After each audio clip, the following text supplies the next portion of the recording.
Hi, friends. Welcome to the Friday Night Fireside hosted by Dr. Nasser and Ziba Bashirelahi. Firesides are informal gatherings for introductory conversations about the Baha'i faith, and they are excellent opportunities for people to ask questions and learn about how the faith's teachings relate to contemporary society. If you haven't been here before, welcome. We gather here every Friday at 7:30 p.m. Eastern, and it is always in the same Zoom room. So feel free to bookmark it, share it with your friends, or tweet it out, etc. We always start with a prayer, followed by a selected reading from the Baha'i writings, and then we'll start with introducing our speaker. The speaker is either a Baha'i or a friend of the faith and usually speaks between 45 to 90 minutes, followed by a Q&A. Please save your questions for the end and please type them into the chat so that I can go ahead and read them out for you. If you would like to remain anonymous for your questions, just send them to me privately and we'll make sure that you are anonymous for the Q&A portion. We appreciate you staying muted during this time so that we can remain focused on the presentation. And these are being recorded and will be made available on the YouTube channel. And if you'd like to learn more information about the YouTube channel, please just message me during the presentation privately, and I can send you the link. And I'll also post it in the end of the chat, I'll post it in the chat at the end of the presentation. With that being said, Dr. Bashirelahi, over to you to introduce our schedule for the evening. And Dr. Bashirelahi, it looks like you're muted here, so I'll just ask you to unmute. Tim, are you ready? Yes, I'm ready. Please go for it. From the Baha'u'llah, the Summons of the Lord of Hosts, at the Baha'i World Center in 2002. We render thanks unto God for whatsoever hath befallen us, and we patiently endure the things he hath ordained in the past or will ordain in the future.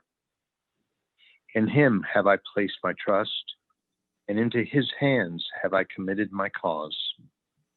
He will certainly repay all them that endure with patience and put their confidence in him. His is the creation and its empire. He exalteth whom he will, and whom he will he doth abase. He shall not be asked of his doings.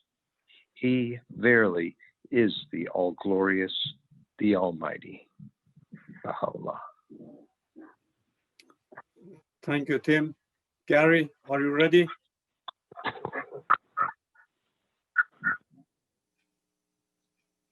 Say Go ahead, please.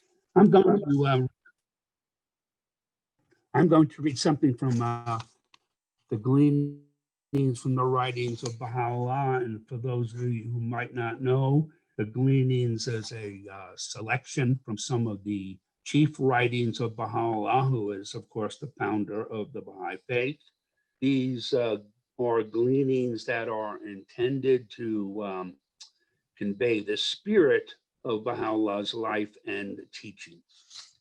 And today I'm going to read from gleaning number 109.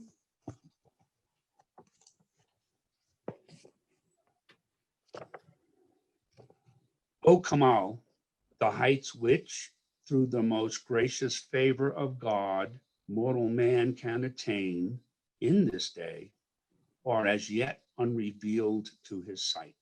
The world of being hath never had, nor doth it yet possess, the capacity for such a revelation. The day, however, is approaching when the potentialities of so great a favor will, by virtue of his behest, be manifested unto men. Though the forces of the nations be arrayed against him, though the kings of the earth be leagued to undermine his cause, the power of his might shall stand unshaken. He verily speaketh the truth, and summoneth all mankind to the way of him who is the incomparable, the all-knowing. All men have been created to carry forward an ever-advancing civilization. The Almighty beareth me witness. To act like the beasts of the field is unworthy of man.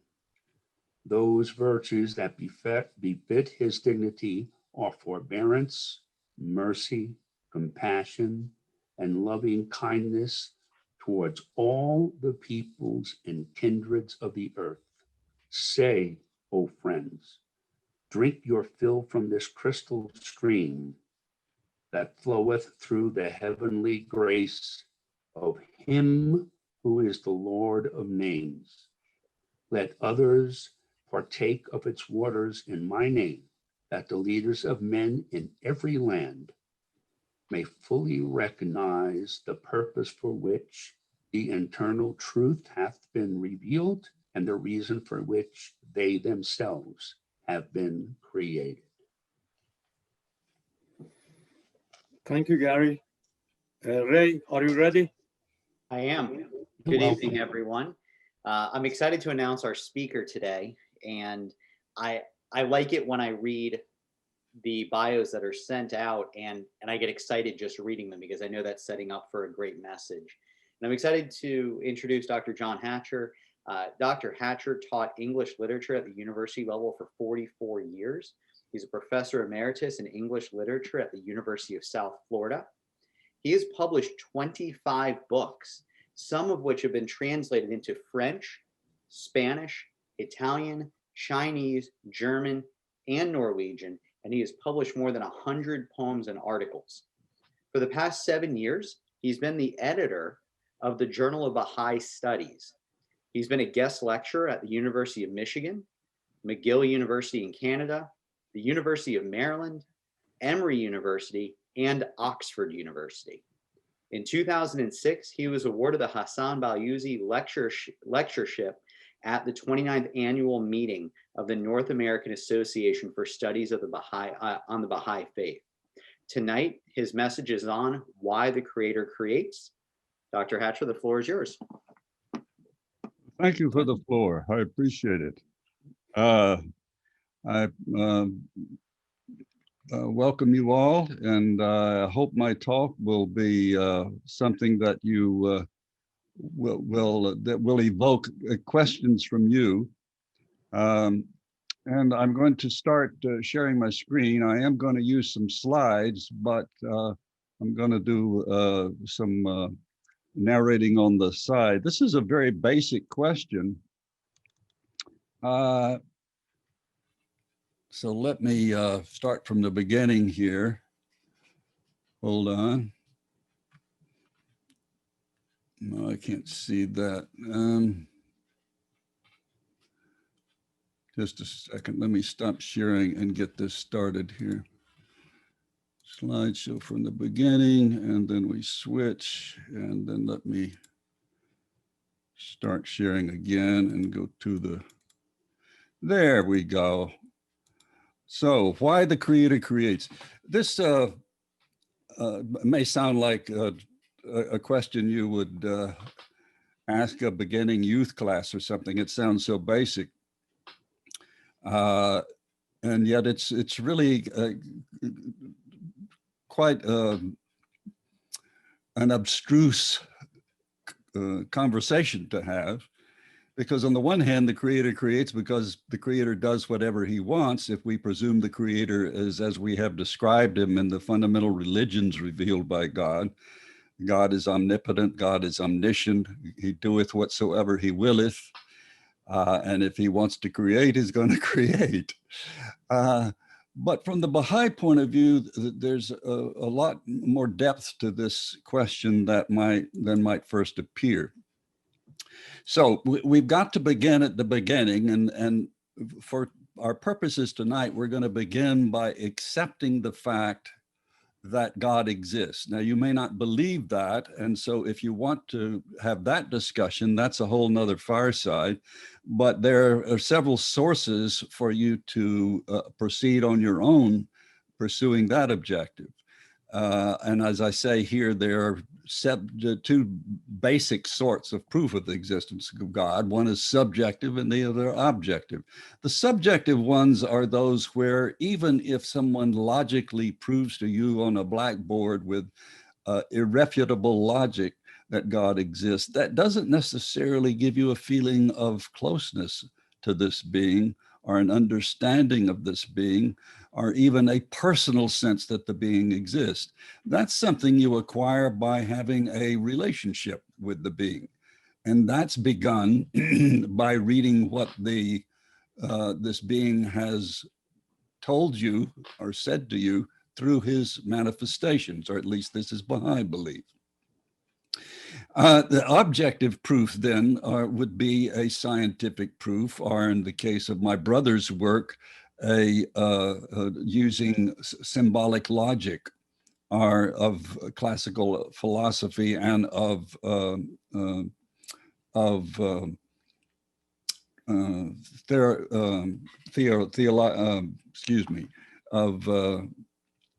logic, and a term escapes me, the particular field he was in. Symbolic logic, though, is the tool that he uses in proving that there has to be a creator. It's sort of a variation on the Aristotelian concept of a endless succession of cause.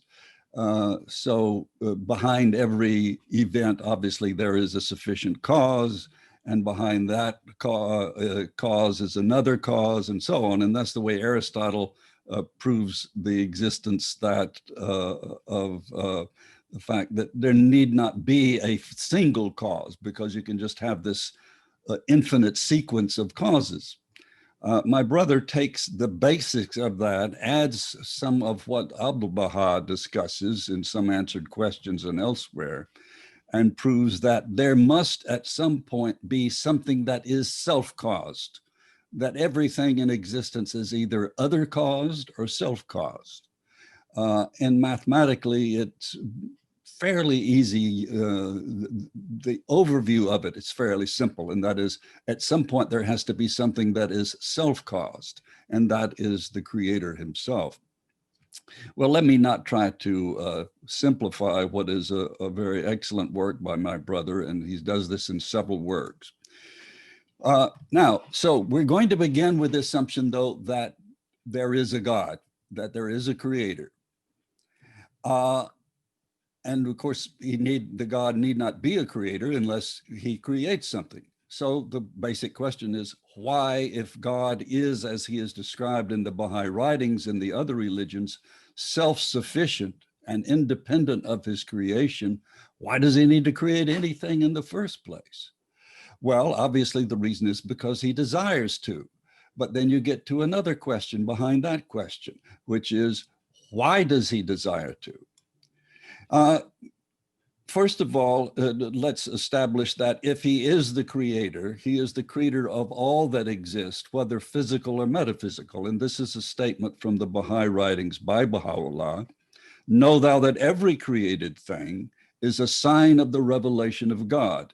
Each, according to its capacity, is and will ever remain a token of the Almighty. Were the hand of divine power to divest of this high endowment all created things, the entire universe would become desolate and void. Now, this is a quote that we could spend a couple of hours discussing. Suffice it to say that what we need to observe here is that behind the rationale for every created thing is its capacity to reveal to us something about this creator, that it has a message for us, that it is manifesting an attribute if we has the wisdom to discern it and study it and find it. So why does the creator invest all of his creation with this? Well, here we get to God's reasoning for creating in the first place, and it's contained succinctly in this well-known Islamic tradition, which is repeated in several different ways by Baha'u'llah. But let's begin with the tradition itself. A tradition is an hadith, and the hadith are the recorded words of the Prophet Muhammad that were not in the Quran. He was not in a revelatory state when he said these, but they were copied down nonetheless. Some are authentic, some may not be. The tradition says, I was a hidden treasure.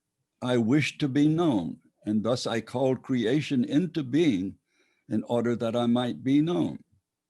So that's our first level of answer.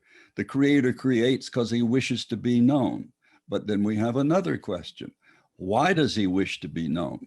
Well, part of it is implicit in this quote right here.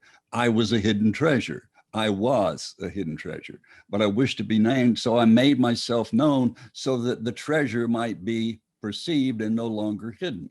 But what is that treasure, and how does it become known? This is at the heart of everything else we're going to discuss tonight.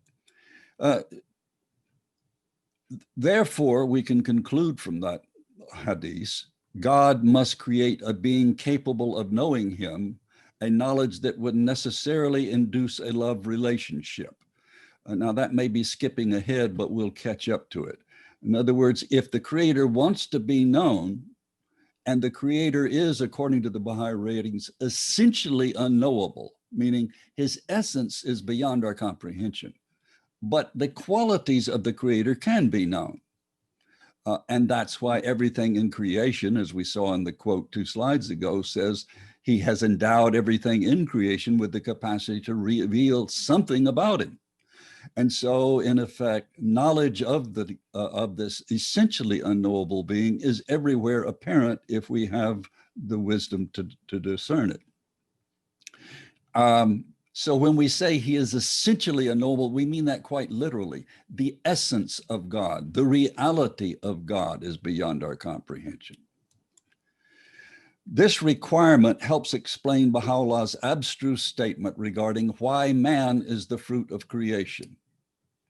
And here is a 2-slide statement by Baha'u'llah about the fact that God has made man the fruit of creation. So in other words, everything in creation is not equal in its capacity to reflect the attributes of God.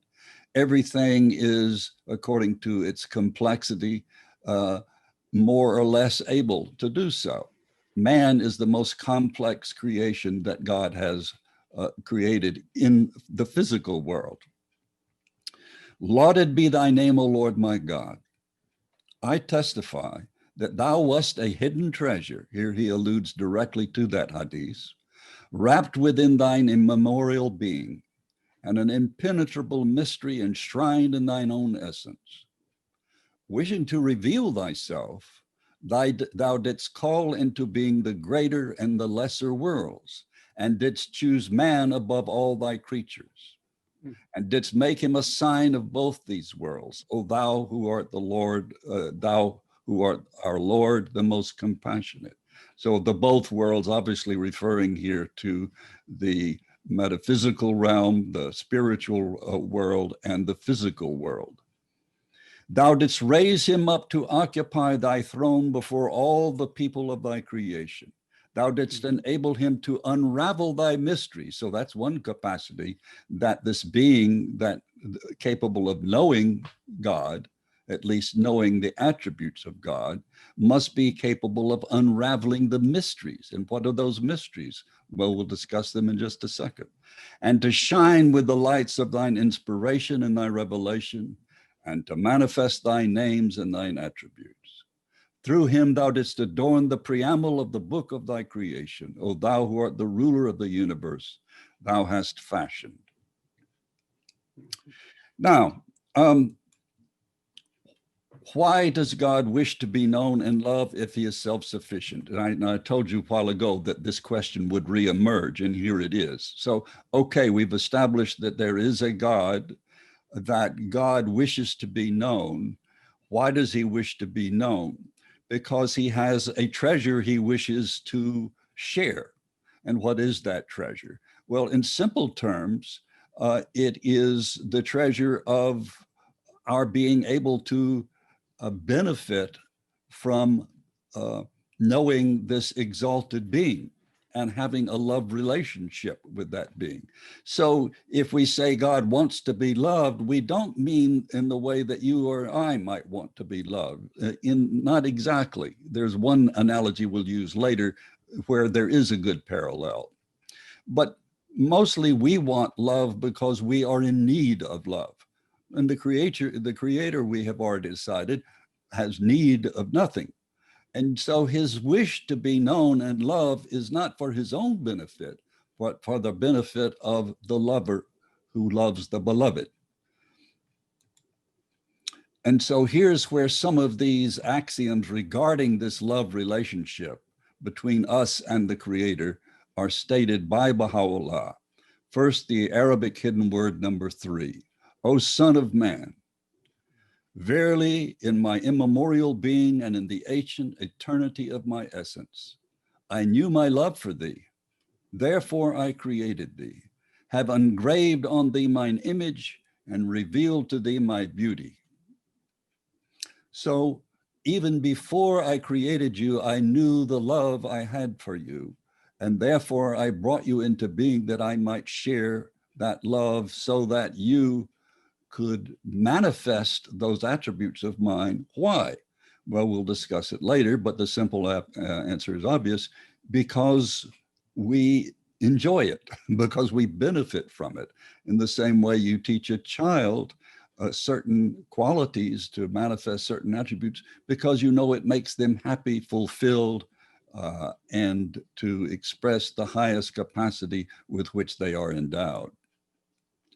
So, one important second axiom regarding love is this: it cannot be unilateral. In other words, God cannot love, we cannot have a love relationship with our Creator, in spite of the fact that He's omnipotent, unless we are willing to become involved in that relationship. Now that sounds contradictory, but it's not. So listen to this hidden word, Arabic word, the next hidden word, the Arabic word number 4. O Son of Man, I love thy creation, hence I created thee. Wherefore do thou love me, that I may name thy name and fill thy soul with the spirit of life. So that seems somewhat repetitive of this previous one, but a little bit different, and that is, therefore love me. In other words, to a certain extent, we infer here that his sharing his love with us is contingent on our loving him. And this is stated axiomatically in the next hidden word, Arabic hidden word number 5. So you can see these 3 hidden words are interlaced, they go together. They're all part of one axiom, but different aspects of it. O Son of Being, love me that I may love thee. If thou lovest me not, my love can in no wise reach thee. Know this, O servant. Now, isn't that amazing? And that is, we have a Creator who created everything that is, including us. And yet, even he, with all of his power, cannot impose love. Why? Because by definition, love is a bilateral relationship. It must be constructed by the willing participation of love on the part of both parties. And in order for that to come about, there must be an attraction on the part of both parties, as well as a knowledge of the beloved on the part of both parties. Well, God knows why he loves us, because we bear his image and because we are his creation in the same way that we love our children. He loved us before he brought us into being. But why do we love him? Well, we love him if we know him because he is lovable. We see his evidence of his love, his beauty, his powers, his attributes in everything that is, as we saw in this previous quote. So true love, then, to put it very simply, requires free will on our part. And so therefore, one of the important, or the most important attributes with which God has endowed us is free will. If he programmed us to love him, that would not be love, and we would not have any benefit therefrom. We would be in a static condition of loving the Creator, somewhat the same way that the character in Orwell's 1984 loves Big Brother at the end because he's been brainwashed and programmed to do so. That's not real love. That's, well, brainwashing again. God's love may pre-exist our desire to love him, but we cannot love a being we do not know or understand, and the Baha'i writings state that God is essentially unknowable. So we have sort of a conundrum here. If we misunderstand the word essentially, and again, I've already explained it once, but it bears explaining again because it inevitably gets lost in discussion sometimes. The essence of God is not knowable, but God is immanently knowable. And indeed, all of creation is trying to teach us about God. And if we don't do it inferentially from our experience with creation, God sends emissaries, magnificent, perfect teachers that perfectly mirror forth all of his attributes and powers. And these are the beings that we call manifestations. Other religions call them avatars, or prophets, or apostles, and so on. And these are directly teaching us, but even they in their teaching are indirect. And that's something we won't get into tonight, though we can if you want to have discussion about it after the talk. And that is, why don't the manifestations become more apparent? Why do they conceal themselves? Why are they veiled? So we have to recognize them in spite of ourselves and in spite of what they appear before us. So Christ appeared before us as a lowly carpenter who associated with the lowest of the low in society, fishermen and so on. Moses was reputed to be a murderer and stuttered. Muhammad was but a camel driver without any training, and yet suddenly he could speak the most eloquent Arabic that they had ever heard, and they were convinced that this was God speaking through Muhammad, and so on. So we have to recognize the manifestation in the same way we have to recognize God, by knowing what we're looking for, is the simplest way to put it. And that is, how do you find a good person? If you have a room full of people, how are you going to discern, say there's one person in here who's especially good? How are you going to discover them? Well, if you carry out this analogy, you would talk to the various people and until you found one that was particularly bright, particularly selfless, particularly loving, and so on. You understand what I'm saying, I'm sure. And it's a good example, because that's basically what we're faced with in this life. Who is the manifestation, and what must I do to establish a love relationship with him or with God through him?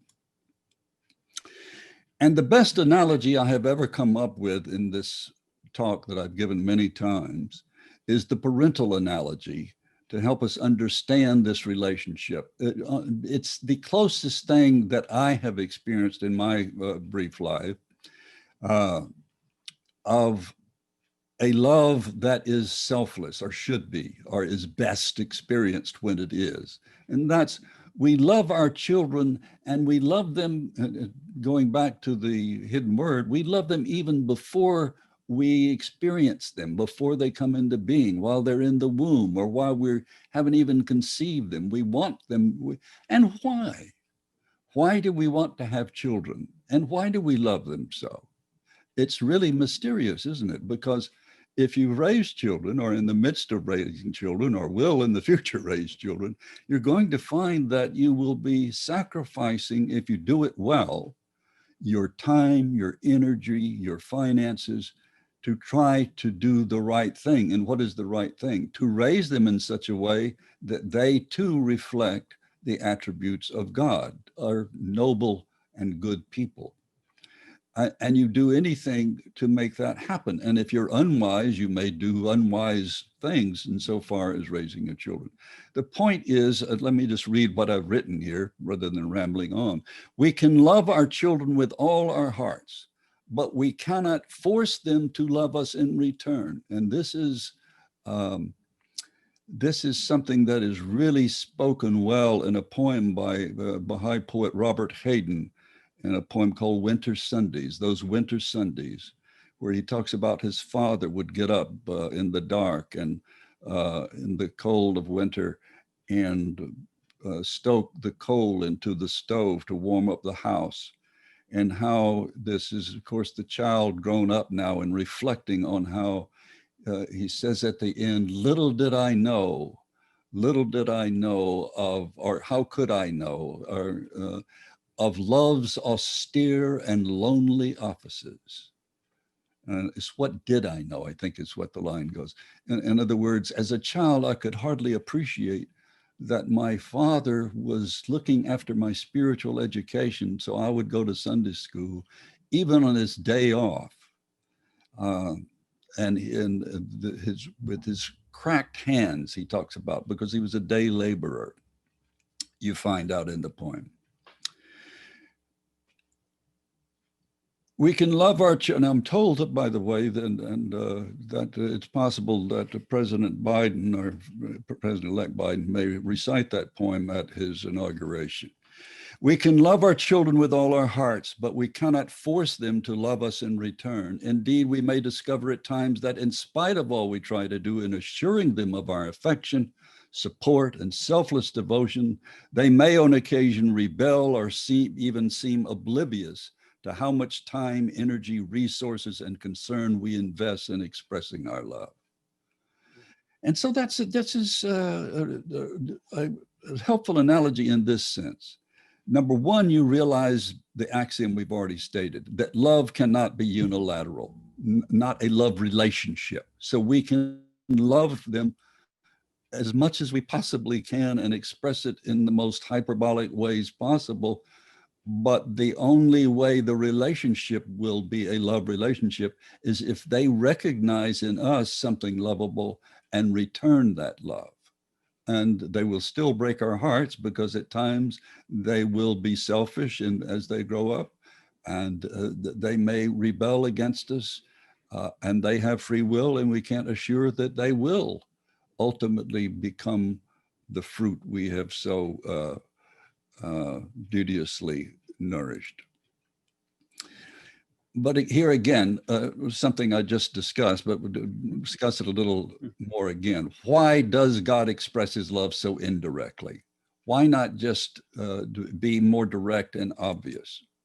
He sends us messengers who explain his love and manifest that love in all they do and say, but he conceals them. We have to recognize them and their unique station. We have to follow their guidance. We have to understand how they are intermediaries between God and us. In other words, before we can love this unknowable being, essentially unknowable being, we have to recognize him through an indirect methodology, whether it's in nature, once we have become trained to look for it in nature and know what we're looking for, or whether it's in the manifestations, whom we have to search for and then duteously follow and talk with and pray to and pray with.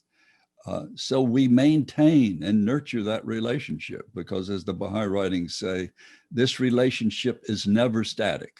It's either excelling and accelerating, or it is regressing.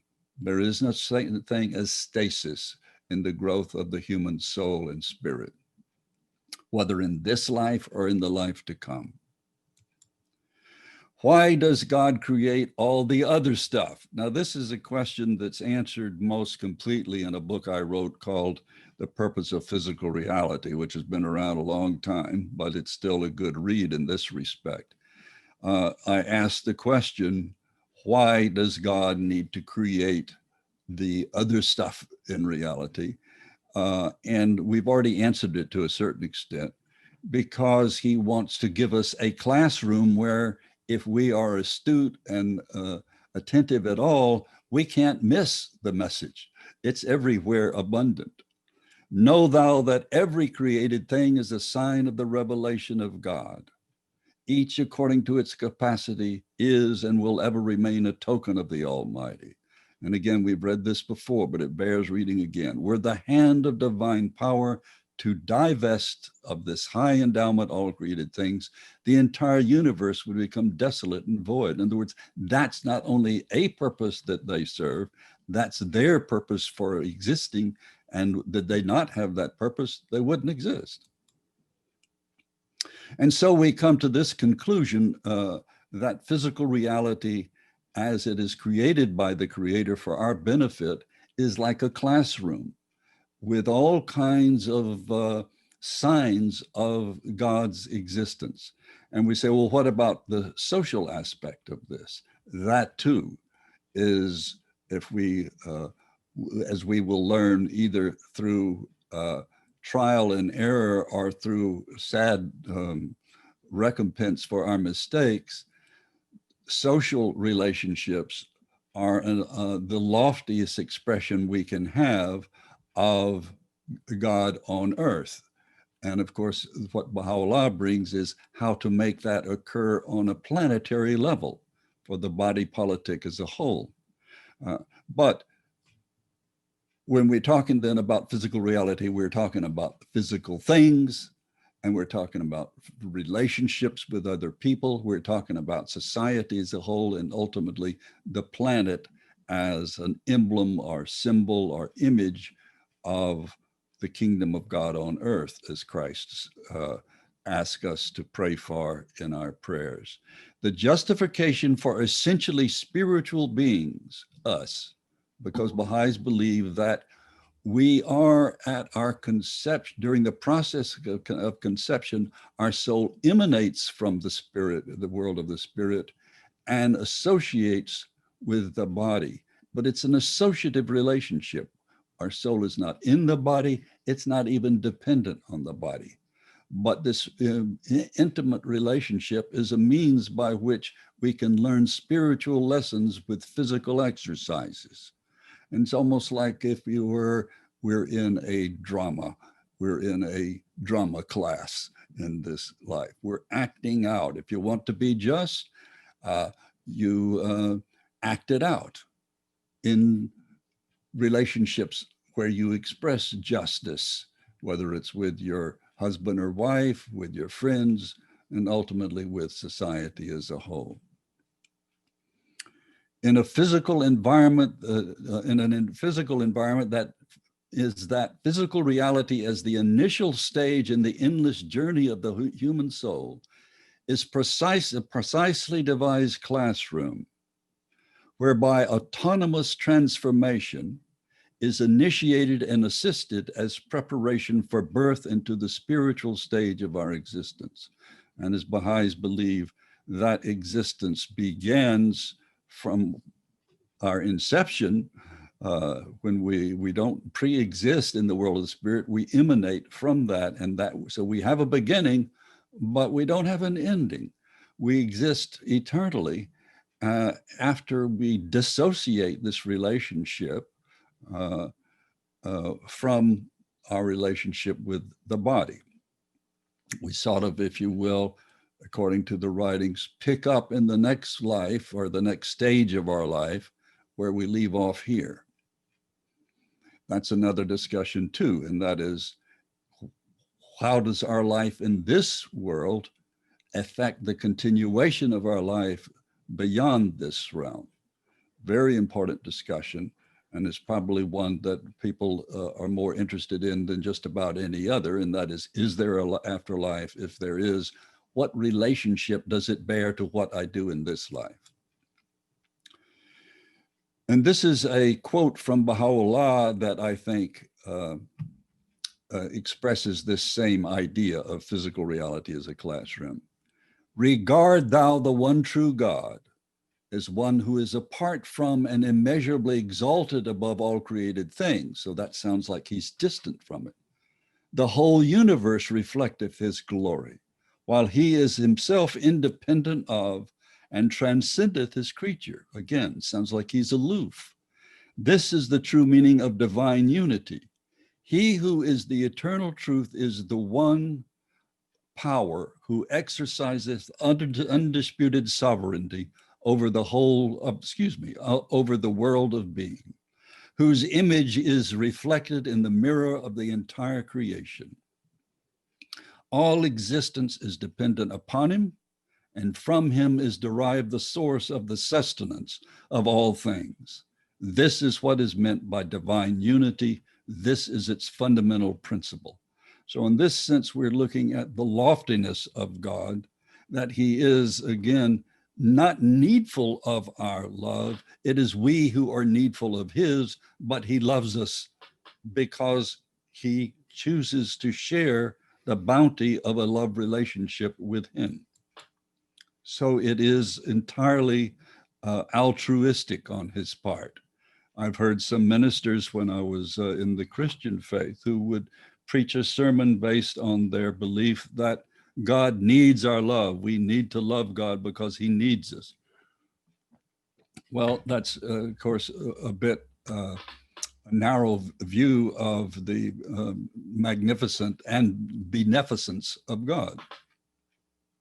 Here's another quote from Baha'u'llah on the same subject insofar, excuse me, as the purpose of the manifestations as teachers. This is one of my favorite quotes in the writing, because it gives you very specific insight into the powers and the station of the manifestation. So you don't think the manifestation is just a very spiritual human being or a human being that God has chosen to be a teacher. They are of another station altogether, another ontology, another level of ontology than are we.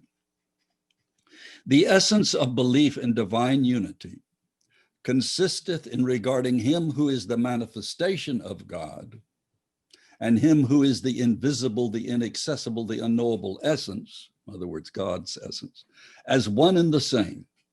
By this is meant that whatever pertaineth to the former, all his acts, in other words, to the former being the manifestation, whatever pertaineth to the manifestation, all his acts and doings, whatever he ordaineth or forbiddeth, should be considered in all their aspects and under all circumstances and without any reservation as identical with the will of God himself. This is the loftiest station to which a true believer in the unity of God can ever hope to attain. Blessed is the man that reacheth this station and is of them that are steadfast in their belief. Everything they do, they say, is calculated to teach us something. That's an amazing and powerful quote, very challenging. So, excuse me, my voice is going. Let me take a drip of my peppermint tea here. The first duty prescribed by God for his servants is the recognition of him who is the dayspring of his revelation and the fountain of his laws, who representeth the Godhead in both the kingdom of his cause and the world of creation. Whoso achieveth this duty hath attained unto all good, and whoso is deprived thereof hath gone astray, though he be the author of every righteous deed. It behooveth everyone who reacheth this most sublime station, this summit of transcendent glory, to observe every ordinance of him who is the desire of the world. These twin duties are inseparable. Neither is acceptable without the other. Thus hath it been decreed by him who is the source of divine inspiration. This is what I call the preamble, but is the first paragraph of the most holy book of the Baha'i dispensation, the Kitab-i-Agnas. And it's saying these two duties to become good students of reality and in effect to establish this love relation consist of recognizing the manifestation, discovering, and then doing as best you can whatever he tells you to do. And that's the linchpin in this at the end, it cannot be ignored. Neither is acceptable without the other. So you can have the adoration of the manifestation, but you don't follow his laws or his guidance. It doesn't mean much. or you can be a very good person but have no sense of the spiritual meaning of reality. Again, you've contributed some good deeds, as Abdu'l-Baha says, but you've fallen short of the means by which you develop spiritually, whether in this world or the next. So again, why does God want to be known and loved? Because he knows the bounty we will receive from a reciprocal love relationship with him. So again, this altruistic motive, it has nothing to do with what he needs to do or wants to feel proud of his creation or anything. And so there again, why do we want to have children? In what way do they benefit us? Think to what lengths a couple will go to have children. The Baha'i writings even say this is the principal reason for marriage. Marry, O people, that from you may appear he who will remember me amongst my servants. This is one of my commandments unto you. Obey it. Look at this, as an assistance to yourselves. Isn't that incredible? In other words, if you'll allow me, I don't mean to be condescending to those who don't have children, but it's almost as if this is the most challenging thing you will ever do. It will teach you more than about any other job you can do. And it's the most important job you will ever do, is raising children who will remember me, in effect, that you will promote in them the ability to do these two inseparable and inextricably linked duties. So finally, when did the Creator start doing this? Well, this is something that Hawking and others have tried to figure out. But the Baha'i writings state it very simply. When did the Creator start creating? And I've created what I call a simple syllogism. It's not exactly a syllogism, but it's an argument. If the idea to make himself known is good, it has always been good, a good idea. Since the Creator by definition has, and that should be no beginning, not beginning, the idea has, and that should be single, idea has no beginning. Therefore, this love relationship has always existed. Therefore, humankind has always existed. Therefore, creation as the necessary prerequisite for bringing about human beings has always existed. But since planet Earth has not always existed, therefore, human life must have always existed on other planets. There can be no other conclusion. The reflection of the divine perfection appears in the reality of man. So he is the representative of God, the messenger of God. If man did not exist, the universe would be without result. Or the object of existence is the appearance of the perfections of God. Therefore, it cannot be said there was a time when man was not. All that can be said is that this terrestrial globe, planet Earth, at one time did not exist. And its beginning, man did not appear upon it. Well, of course, the inference from that, you don't have to infer it. I mean, it's a point blank syllogism in itself, that man has always existed, creation has always existed, this relationship has always existed.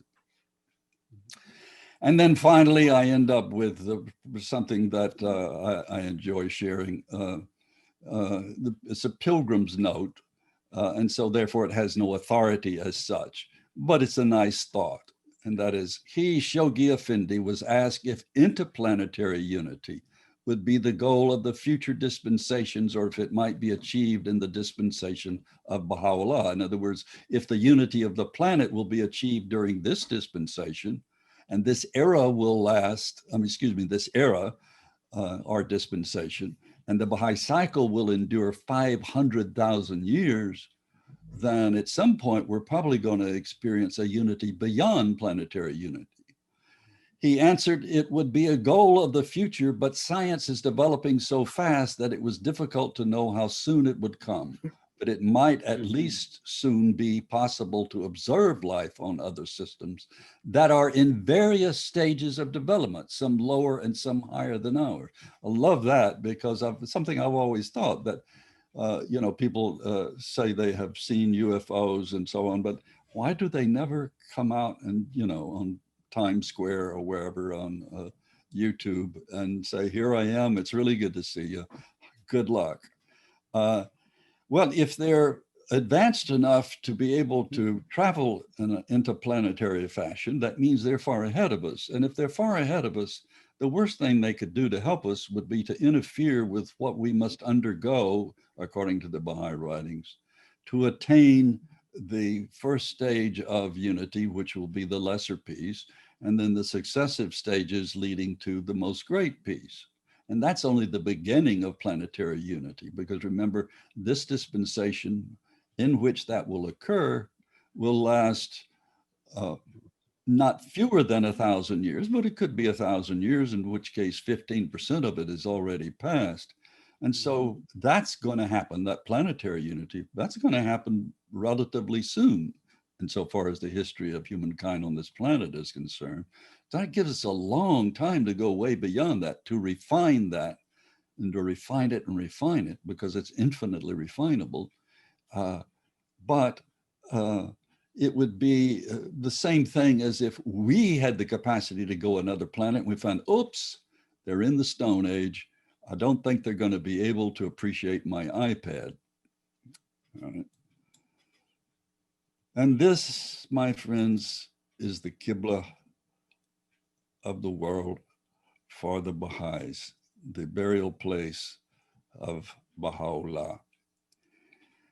And that's the end of my talk. Wow. So if you will write in the chat any questions you have that are just discussions you want to have about things related to the talk, please write them in the chat, and Alex will send them to me, because if I have to look at the chat, then I won't be able to think at the same time, because that's straining my capacity beyond its capacity. Thank you very much, Dr. Hatcher. I should say this, that this was one of the most powerful and complete presentation about this abstruse topic that I have heard, really. Well, you're very kind. Thank you. I really appreciate that. And you know, since you are a poet and also you are literature, Rumi says, the proof of the sun is the sun itself, really. And you really gave a presentation that really made that very clear, clear, you know, like a sun. Thank you so much. Alex, my pleasure. And of course, there is a tablet by Abdul Baha on the hadiths of the hidden treasure, but it hasn't been translated yet. So this is, I didn't make this topic important. It's a topic of importance from the very beginning. And it's an essential question to ask, obviously. Why does God create? What is the purpose of reality? All right, go ahead. Hey, Dr. Hatcher. Go ahead, Alex. Thank you for an excellent presentation this evening. We have a number of questions in the chat, and I'll try and keep it to just 4 for this evening. To start, the first question is, do you think there are other purposes to human suffering, i.e. part of God's, quote, other stuff, besides to encourage human progress? I don't think you can simplify the reason for human suffering. It comes in so many forms, in so many contexts, whether on the individual or the collective level. Obviously, when we're talking about human suffering as regards the ordeal under which is an inevitable part of the path to the lesser peace that is discussed at length in the Baha'i writings, humankind did not accede to Baha'u'llah's request, or the leaders didn't, who represented humankind during the 19th century, by forming a pact and doing the other things he advised to bring about a planetary polity, which would have brought about world peace through the system of collective justice. We know the reason for that suffering that we're about to endure. But then you go to the individual life. What's the purpose of the suffering of the innocent? This is the subject which Rabbi Kushner wrote a book about 20 years ago, Why Good Things Happen, Bad Things Happen to Good People. And his conclusion was that because God can't change it, God has, in other words, he looks at sort of a deistic or mechanistic vision of God. God sets things in motion, creates laws, and then the things go as they must. That God doesn't personally intervene or personally care about really his creation. He sets things in motion. He's the great clockmaker and so on. And so he's beyond power. As my brother said, oh, let me not say what my brother said because it was not very kind to Rabbi Kushner, but it's not a very astute observation about the nature of God. Obviously, God, if he loves us, cares about our suffering as much as we would care about the suffering of our children. And so we know a couple of axioms that I can state briefly, and then I will go more specific direction if you wish. First of all, we know that without suffering, there is no progress. So we know that whether we suffer because we work hard or suffer because we're ill or whatever, that struggle is the only way we advance. And we know this with very powerfully with analogy to physical training. In order to develop your capacity as a runner or whatever, you have to suffer. You have to stress your muscles, stress your capacity, stretch your lungs. Same thing if you're going to build up your muscle, you have to stress it, and not with the same, but you have to make it increasingly difficult. And one of the interesting things I note about Baha'i figures of note who have suffered horribly is that they're not aware that they suffered horribly. That you see someone and they're in just terrible shape, and they, in their mind, they're fine. And Abdul Baha says this, that for him, prison was paradise because he was with Baha'u'llah. And we also know that another axiom is that if people suffer unjustly in this life, that is without, in other words, it doesn't benefit them in any way, that they will benefit from it in the continuation of their life in the spiritual world. The same thing is true, well, I could go on with that, but I think you get the point. So you have at least those two axioms at work about human suffering. And another axiom attendant there too is the fact that Baha'u'llah says, in speaking the voice of God, I will forgive no man's injustice. That just as the injustice you experience will be taken care of or rewarded, or there's a reason for it, even if it's not apparent in this life, it will become apparent. But if you commit injustice, you will understand what you did, the impact of what you did as well. Now, that question is very broad, so it can go a whole lot of different places. So, I mean, if you want to make it more specific, we can discuss that insofar as, a suffering that seems unjust, massive suffering such as the Holocaust, so on. How do we make sense of that, and so on? Maybe we can visit that as a new fireside. That would be an excellent fireside, and that's there's a talk on that. In fact, one of the first articles my brother wrote was on the non-existence of evil. And of course, this is a chapter in Some Answered Questions by Abdul Baha, that evil is essentially, again, that key word, non-existence. It doesn't mean that evil doesn't exist, but it means there is no cause of evil. There is no source of evil. But again, that's another fireside, you're right. We are going to come back to that. Okay. Thank you, Dr. Hatcher. And then on that same, relatively speaking, for those that are looking to learn more about the Baha'i faith and the topic that you spoke about tonight, is there a particular book or text that you recommend that they dive into in order to learn more? On the same topic, on the same theme? Yeah. Oh, the same yes. theme, There's a sequence of books I wrote, and they're on my website if you want to have access to them. That is how to buy them and what they are, and an elaborate description of them, which is simply johnshatcher.com. The first one is The Purpose of Physical Reality. The book that goes after that in this succession is The Ascent of Society. And then the third book in that series is The Plan of God for Planet Earth. And all of these can be gotten on Amazon too, or at many of them either at George Ronald or the Publishing Trust. There are two other books related to it. One is called The Sin, oh my goodness, I can't remember the name of my own books, but Sin to Salvation. It's about the nature of sin. Another one is In the Beginning Was a Word. All right. These are all dealing with more or less the same topic, but those first three I mentioned are purposefully in a sequence of beginning, why is there physical reality?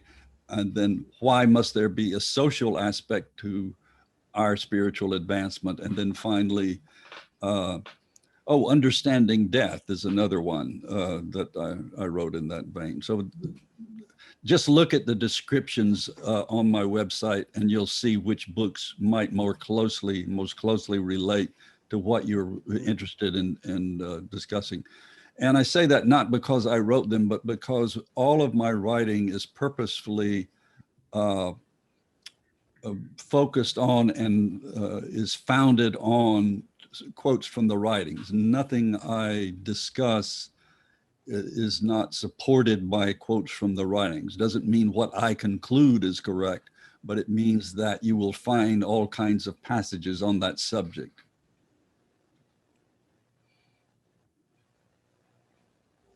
Thank you. Yes. And for our third question for the evening, could you define and explain the meaning of the significance of the manifestations of God? Who are they, and why are they, as the Baha'is believe, sent by God to humanity throughout history? Do you want me to discuss them one by one or as a group? As a group would probably be the briefest. Well, first of all, manifestations have always appeared. Many of them are lost, and whole cycles of them are lost to the mind of the memory of man because they precede recorded history as we know it. And of course, the more savvy we become archaeologically, the more we can dig up evidence of great civilizations of the past. And one axiom is that wherever you find a great civilization, there was probably a religion or a religious belief brought by a manifestation that caused that civilization to come about. In fact, Abdu'l-Baha says axiomatically, without the advent of manifestations, there would be no human progress. All would be animal appetites, he said. We would, in fact, would be no better than animals. So who are the manifestations? We believe that they are beings sent by God. They are another order of being in that both they pre-exist in the world of the spirit, so they know that they are coming for this purpose. There comes a point in their life where they reveal who they are, and this is sort of an epiphany. They express it in terms of becoming suddenly enlightened, and they do that for our benefit, so that for example, when Mohammed suddenly starts going into a trance and saying what the angel Gabriel is telling him to tell the people of Arabia, this is a means by which he can say, yesterday I was a camel driver and very respected one, but today I speak with divine authority. And so they use these events to say, I am different now than I was. But essentially they aren't. They don't become manifestations. They are ordained as such when they come into this life. Insofar as what their distinctive capacities or nature is, this is discussed at great length in the second half of the Book of Certitude by Baha'u'llah, but basically they are inherently innately knowledgeable. They don't need to go to school. And there's lots of interesting stories about when their parents try to get them to go to school. They have access without having physical access to everything that is written, and they can cite, and they do so. For example, Christ cites from the Torah and from the Old Testament scriptures at will without having a book in front of him. How does he do that since he didn't study anywhere? Muhammad does the same, and the Bab and Baha'u'llah do the same. So they are inherently knowledgeable. They are infallible in their pronouncements. And their purpose is to be, they are sent periodically when there is a need for further education of humankind. So there's one way of looking at it negatively. They come when we're at a low point in the evolution of society in order to make things right again, but that's kind of a pessimistic look. They will come periodically even when we get things right, because there is no end to the possibilities of human progress. And so they are, if you will,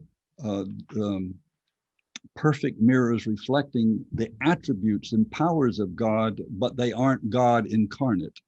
They are teachers who come periodically, approximately every 500 to 1,000 years, for the purpose of advancing human knowledge and understanding, and of course, the spiritualization of human society.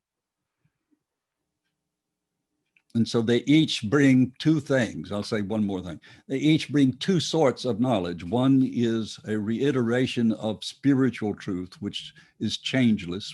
A good person today or a good person 2,000 years ago, if you put them in that room we were talking about, you would find them and they would have the same quality. So goodness, the quality of goodness doesn't change, but the way you can express it, in other words, the social implications of goodness changes according to social context. So you go from a tribal community to a national community to now a global community. You get ever more complex in the kinds of society you have to design in order to express spiritual virtues. So that's basically who they are. There's a lot more you can say, but so their revealed words, we believe they reveal the word of God, but not literally God speaking to their ears, but they are empowered to speak authoritatively on behalf of God. Thank you, Dr. Hatcher. And as you said, there's only one fireside tonight. That could be a whole nother fireside. Oh, everything could be a fireside. No, I mean, I'm serious. I mean, I've been a Baha'i over 60 years. I just started rereading Nabil's narrative and about Sheikh Ahmad. And I've been studying, you would think I studied English literature for about 7, 8 years to get my PhD, and knew it pretty well. But I've been studying the faith for 60 years, and I feel like I've hardly scratched the surface. Well, speaking of scratching the surface, we have just one last question for you this Sure. evening. And I know it's one of those questions that similarly could also be a fireside within itself. So the question is, going back to one of your earlier statements, Dr. Hatcher, for those without children, what is the stated purpose of life? And can you fulfill your purpose of creation without having children? Of course you can. Of course you can. And the purpose is to develop spiritually. And the way you do that is, again, those two things. One is to recognize what spirituality is. And the way you do that is by studying the teachings of the manifestations and how they describe it. And then you use the exercises that they set forth in terms of a daily regimen.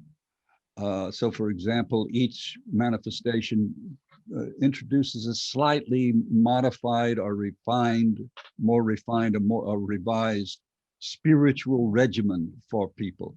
So all of them include prayer, all of them include meditation and reflection, all of them include giving alms or helping other people. That's one of the pillars of Islam is being charitable gifts, helping society, helping others, and so on. And so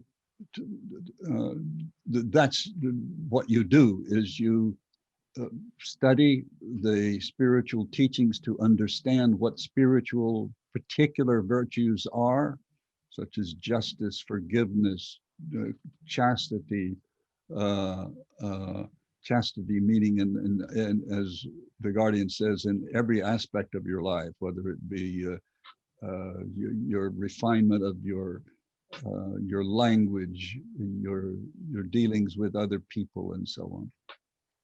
So basically those two things, to study the spiritual teachings of the manifestations and then study how they have guided you to implement them in your daily life.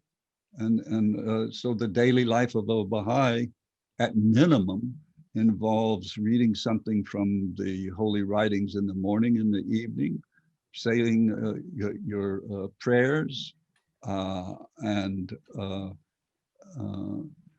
then having a vocation of some sort, and so on. So, I mean, we could discuss another fireside. What is the spiritual regimen for the Baha'i faith or for any of the religions?